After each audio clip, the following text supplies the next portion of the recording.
Okay, so welcome to part 2 of working capital. So in this section, we'll look at working capital management and specifically the credit policy and management of the collections, and then inventory and cash. So if we start with the credit policy, most companies would prefer to receive cash as soon as possible for obvious reasons, because there's no risk involved, and then you can start using the cash for the rest of the operations. But in certain cases, credit is often necessary in order to motivate customers to buy, or competitors offer credit. So in order to not lose out on these sales, they have to offer credit.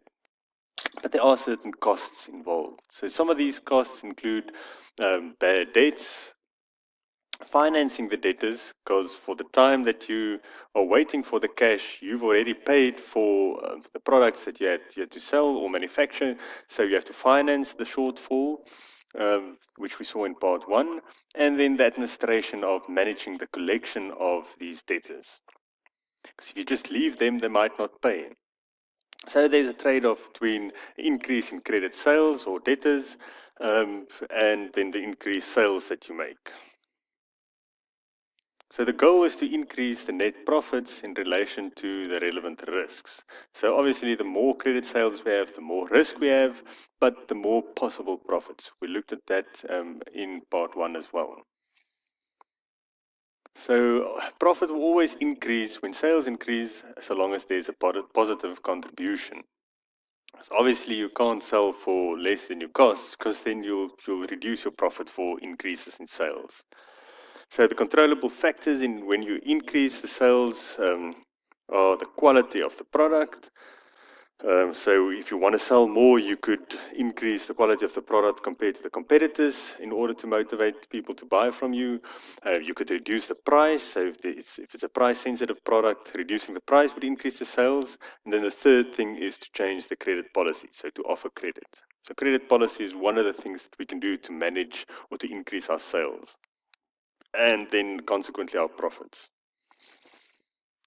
So one of the first things to consider when offering credit or as part of your credit policy is the credit worthiness or credit checks of our customers.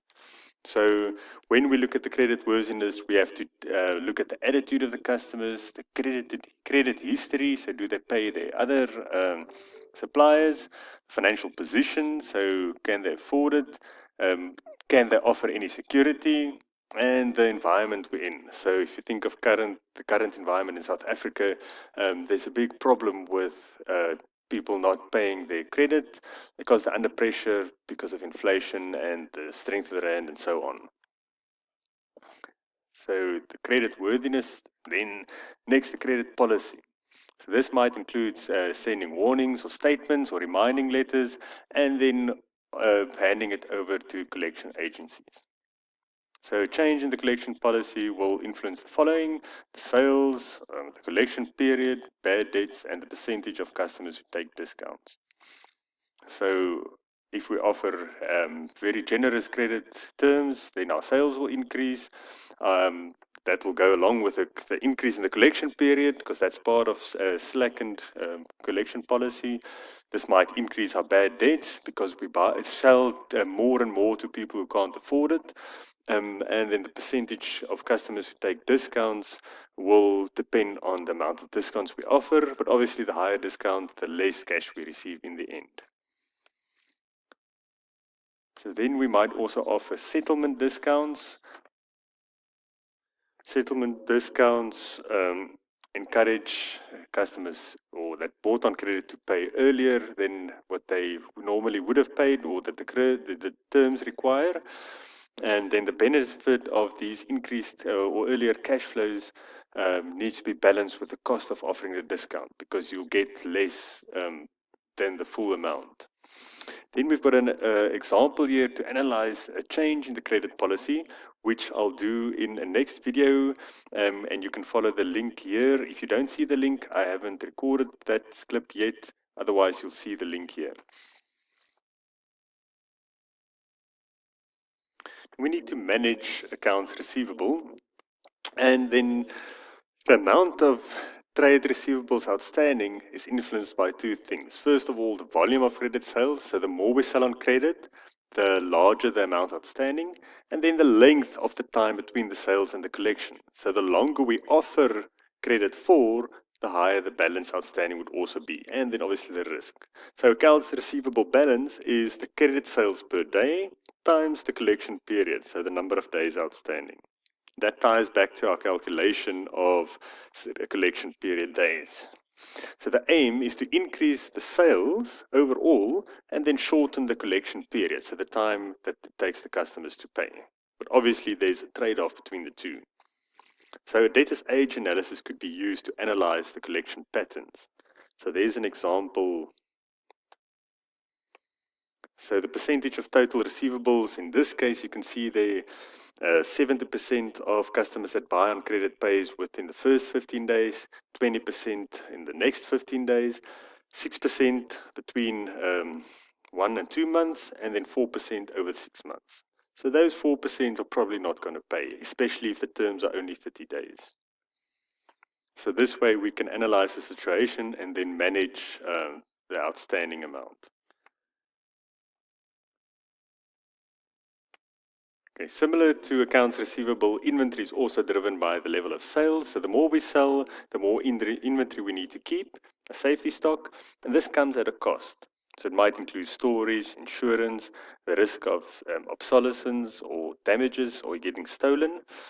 But on the other hand, cost may arise when the company runs out of inventory. So that is lost sales or loss of customers to competitors. So who's responsible? So for raw materials and work in progress, it's probably the production manager. For finished goods, the marketing and sales manager. So they have to look at the levels and notify the production team if they run out of stock. And the costs of all these categories of inventory would be the responsibility of the financial manager or the cost accountant. So an important part of inventory management is an accurate and timely information system.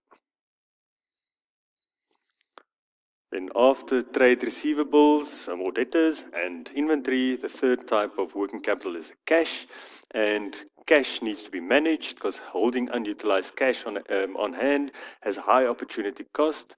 Because remember, cash only receives a very low return if you keep it in the bank. If you get 5%, that's a lot. So there's a big opportunity cost in keeping cash. That's why a lot of companies use the overdraft facility to source or to fund working capital. So the main reasons why companies hold cash are for transactions, so day-to-day purchases, if you can't get credit from suppliers, precautionary measures, so if something breaks or something needs to be bought urgently, you can pay for that, so you don't run into problems. Speculative reasons, so sometimes you want to keep some cash for special discounts that come along that you can't foresee. So, and then the last one is for loan covenants. So if you borrow long-term loans, the borrowers might require you to keep a certain cash. So those are the four reasons, main reasons for keeping cash. In the next part of working capital, we'll look at how to finance the current assets. So you can click on the link below to jump to that clip.